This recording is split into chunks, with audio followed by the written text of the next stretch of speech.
Bueno, mi nombre es Ricardo Regendorfer y tuve la dicha o la desdicha de escribir bastante en Acerdos. Y pienso que tal vez yo no sería la persona que soy, o tal vez no sería el periodista que soy, para bien o para mal, si no hubiese pasado por ahí. ¿Y cómo pasé por ahí? Por azar, por azar. Yo acababa de volver de México, donde viví durante los años de la dictadura, y estaba visitando un amigo que se estaba mudando, o mejor dicho, le estaba ayudando a mudarse, y entre muebles que subía y que bajaba, al flete me fui a un bar. Y ahí estaba Enrique corrigiendo una nota. Entonces me puse a charlar con él. Y a la semana publiqué mi primera nota en El Porteño. Porque le había comentado por esos días, a mí me había impresionado mucho una noticia médica, el injerto de un corazón mecánico, que se llamaba, me acuerdo, el Harvick 8. Y era una cosa impresionante. A mí me había impresionado porque el doctor Harvick, por eso su corazón tenía ese nombre, había hecho una conferencia de prensa con su paciente injertado con su corazón mecánico, que estaba atado a una consola, y la consola parecía un estrambótico equipo de sonido, de música, que tenía una palanquita como de volumen que el doctor Harvick lo movía. Entonces el pobre paciente empezaba a jadear. Entonces publiqué mi primera nota en El Porteño, que se llamaba Frankenstein tiene penas del corazón. Y bueno, las Cerdos y Peces estaba a metros de ahí. Entonces empecé a escribir en ambas revistas, y escribí en ambas revistas durante mucho tiempo, hasta que ambas desaparecieron. Claro que La Porteño primero salía, perdón, La Porteño, Las Cerdos y Peces primero salía como suplemento del Porteño, después se independiza en la misma editorial, y después se independiza de esa editorial. Esa editorial editaba un solo medio, que era El Porteño. Yo circulaba muy cómodamente entre esos dos mundos, y eran realmente dos mundos, porque si bien en El Porteño, si bien en ambos lados había grandes periodistas y grandes personas, algunas de ellas, y también grandes canallas, como la vida misma, los canallas eran grandes canallas, aunque también había no tan grandes canallas. Hay de todo. Pero en El Porteño, digamos, en una revista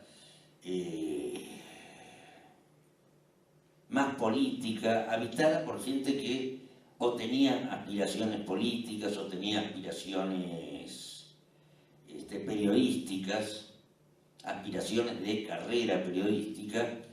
En cambio, en Las Cerdos había otro tipo de aspiraciones. No se rían, yo no me refería a eso. Me refería a que una de las aspiraciones más humildes, o tal vez la aspiración más humilde, era simplemente ser como Rimbaud. Y después había desde luego otro tipo de aspiraciones que son a las cuales Pipo se refería. Pero como Rambo, exactamente, de Rambo a Rambo.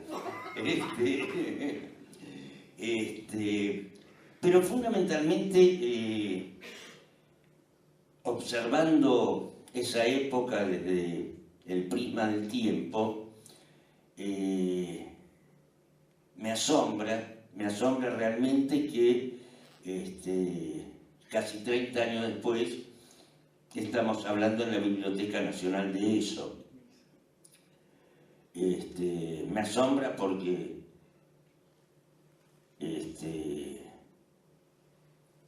por un lado causa beneplácito de haber estado en un lugar que aparentemente dejó su huella en la historia, y no solamente en un prontuario, pero por otra parte, desde luego que asusta porque, digamos, es una constatación del paso del tiempo, del inexorable paso del tiempo. Pero lo cierto es que en ese momento, en ese lejano momento, en ningún momento, de ningún modo pensábamos que esto podría acabar, por ejemplo, en este lugar. Mientras Sims está dando, qué sé yo, un taller en otro lugar. Por lo menos no imaginábamos, y acá voy a ser sincero, de que después de tanto tiempo Sims estuviera vivo, ¿no? También es un milagro que todos nosotros estemos vivos, los que seguimos vivos. Pero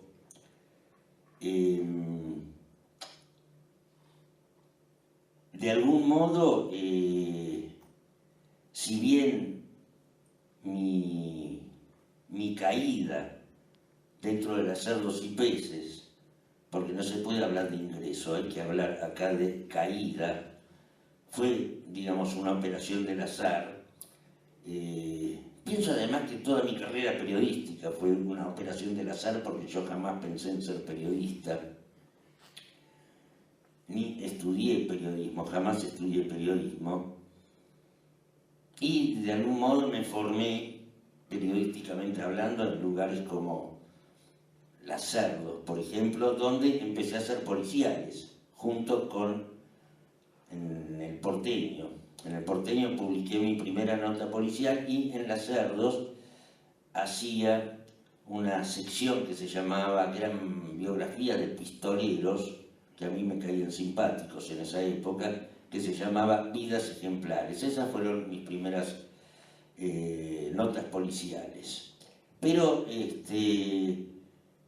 era una revista que tenía una dinámica absolutamente, más que caótica, azarosa.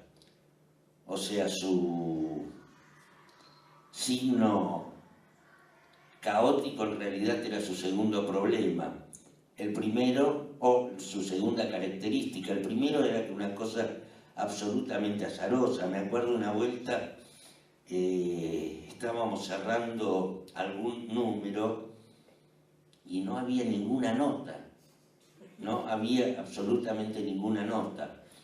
Y todas las que habíamos, los autores de las notas que habíamos encargado, digamos, no teníamos la más mínima idea dónde estaban.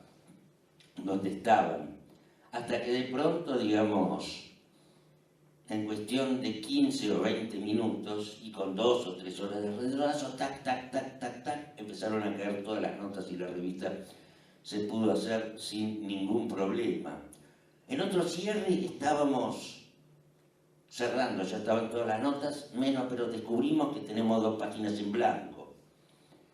Entonces con Enrique decimos, ¿qué diablos hacemos? Un manifiesto antipapa. Un manifiesto antipapa. No solo hicimos un manifiesto antipontificio, sino que además convocamos una marcha. Y después nos olvidamos de ello. Pero no los lectores, la marcha se hizo y se armó un quilombo de la zamputa. Y Enrique, me acuerdo, estaba en un bar. Enrique no es, digamos, un muchacho de barricada, es un muchacho más afecto a ver las barricadas desde el ventanal de un bar, y él eso estaba haciendo y no la podía creer, no la podía creer. Y después me acuerdo de otra anécdota muy divertida que siempre tiene que ver con los cierres, que no era una anécdota de las Cerdos, sino del Porteño, pero con Enrique como protagonista. Yo en esa época editaba El Porteño y le habíamos pedido una nota de color sobre la Recoleta. Entonces Enrique dijo que sí la hacía. Y no la entregó, desde luego. Y no la podíamos levantar, esa nota, porque ya estaba anunciada en tapa, y la tapa ya estaba impresa. Entonces ya estábamos, digamos, en el cierre, y lo engancho a Enrique, digamos, ya sobre el filo del cierre, y Enrique estaba, por decirlo de una manera, muy fisurado, y me dice: la verdad no puedo escribirla.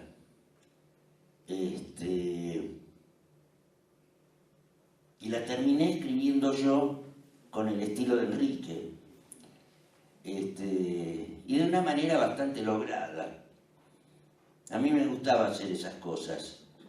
Por ejemplo, yo laburé en una revista que teóricamente la dirigía Enrique Drech, y yo escribía las editoriales que él firmaba. Entonces ponía cosas tales como: y un interrogante retumba en el corazón de todo hombre honrado, etcétera, etcétera, etcétera.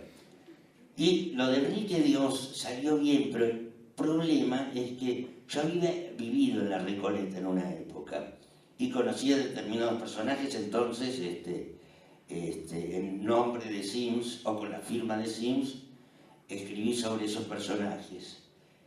Y a uno lo denosté de una manera bastante particular, razón por la cual lo quería matar al pobre Enrique, ¿no? Bueno, esas eran algunas de las situaciones. Ese era más o menos el backstage de esa revista. Esa es más o menos la cocina de un lugar que, más que lugar de trabajo, era una actividad más, como dice la gente de recursos humanos, más full time, ¿no? Porque las jornadas laborales y las actividades sociales que derivaban de esas jornadas laborales se prolongaban durante madrugadas, se hacía la mañana, etcétera, etcétera, etcétera. Y sabemos todos en qué condiciones, ¿no? Pero, digamos, vuelvo a decir, me asombra que esto haya terminado, por ejemplo, o esto prosiga, o la leyenda de esto prosiga en este auditorio, que, repito, fue una cosa, no sé si no deseada, pero al menos no prevista, ¿no?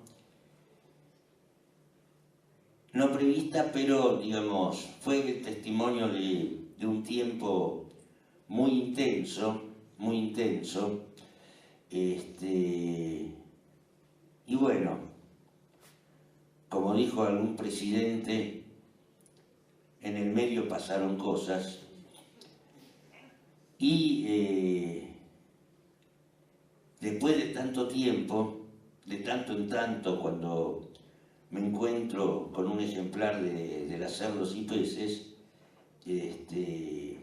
esa cosa tan revulsiva que nosotros hacíamos en esa época, ahora, digamos, la miro con un dejo de ternura, y hasta me parece una Villiquen Dark.